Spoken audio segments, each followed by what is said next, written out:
Why should you get involved in politics? Because if you don't, over time, your life will suck even more.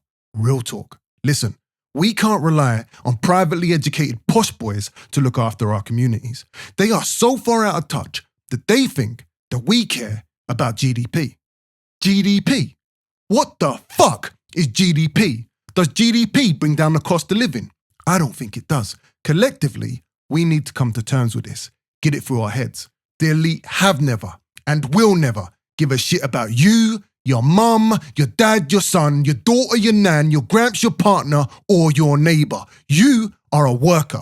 Shut the fuck up, go to work, pay your taxes, and stay poor. Once every 5 years, you might get a knock at your door. Oh, excuse me, can I interest you in voting Labour? Jog on! You're all the same anyway. The only time they give the impression that they care about what your opinion is when it's time to vote. Career politicians, they're demons, bruv. Soulless demons, the walking dead. We cannot trust them. So let me take a moment to speak to the youths out there currently fighting over postcodes, street cred, and God knows what other dumb shit they get themselves involved in. Boys, you are seriously misguided. Let me tell you why. You are fighting the very people who are in the same situation as you. The same situation as you. In some cases, they live just down the block from you. Went to the same school as you, got the same grades as you, support the same football team as you. Like, how stupid do you want to be? You see, that's what they want you to do. The people that benefit from your impoverishment, your struggle, your hardship, want you to fail, want you to throw away your collective power and fight amongst yourselves, because a fragmented protest, it's no protest at all. Look around. Is shanking a knob going to help your mum pay her gas bill? I don't think it is. Don't be daft, you're better than that. I'm not saying don't fight. I'm saying fight the right fight, because if you don't, it's your mum that's going to continue to get fucked over. It's your mum that's going to have to work harder. It's your mum that's going to be lying wide awake at night wondering how she's going to put food on the table. It's your mum that's going to die from chronic stress, incessant pressure, incessant worry.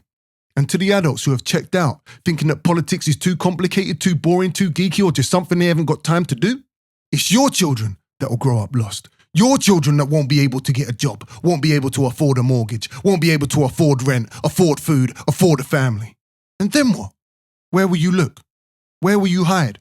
When they ask you, Dad, why didn't you do something? Mum, why didn't you do something? What are you going to say? You were too busy. You thought that someone else would carry the torch. There is no someone else. You are that someone else. We are that someone else. That someone else is us. But there is no us.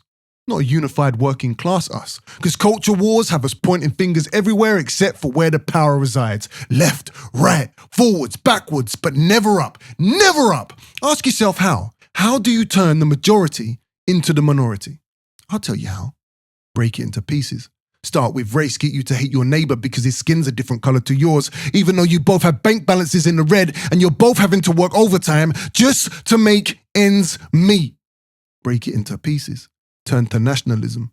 Villainize immigrants for having the temerity to want a better life for themselves and their family, like you wouldn't do the same in their position. Yeah, it's them that are pushing down wages, not the lobbyists that do everything in their power to suppress minimum wage. Break it into pieces. Next, move on to gender. Make sure that men and women hate each other more than they hate the fact that they both have to work full-time and still can't afford childcare. Break it into pieces. Weaponize religion. Preach that God has favorites and that the hatred of opposing views is a path to peace. Turn the commandment, love thy neighbor, into a childish, outdated notion. Break it into pieces, and if the pieces ever start to heal, break those pieces again into even smaller pieces. Subdivide the struggle until the only revolution happening is the one in your comment section. Break it into pieces. And finally, if the pieces ever start asking questions like, why do the few have so much? Why is housing a privilege? Why does my full-time job not cover the basics for survival? Call them a communist. It doesn't matter if they've red marks or not. If they want fairness, they're a threat. If they ask for dignity, they're a threat. If they want true democracy, they're a threat. Say they're coming to take your stuff that the rich will flee. Call them idealists, call them extremists, call them radical, call them naive, call them unrealistic, as if the way we are living now is sane. Call them anything, but don't call them a fellow human being, because that would involve an acknowledgement of your shared humanity. And that's a danger to the establishment. Apparently, we outnumber them 4,000 to 1.